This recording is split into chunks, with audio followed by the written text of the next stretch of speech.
অনন্ত অসীম, তাই তো তাকে নিরাকার বলা হয়েছে। নিরাকারের আকার যদি ধারণার মধ্যে আনতে হয় তবে তাকে মণ্ডলাকারও বলা যেতে পারে।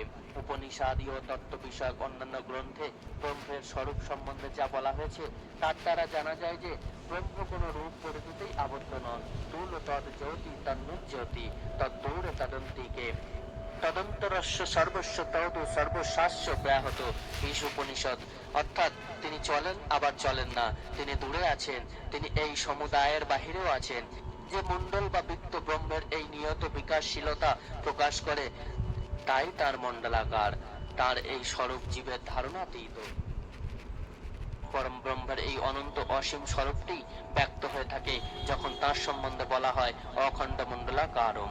তিনি অখণ্ড, শ্রী ঠাকুরের ভাষায় অ্যাবসুলেট, অর্থাৎ এক সর্বসমন্বিত পূর্ণ সত্তা। তার সর্বব্যাপিত্ব ও নিয়ত প্রসারণশীলত্বের জন্য তিনি অনন্ত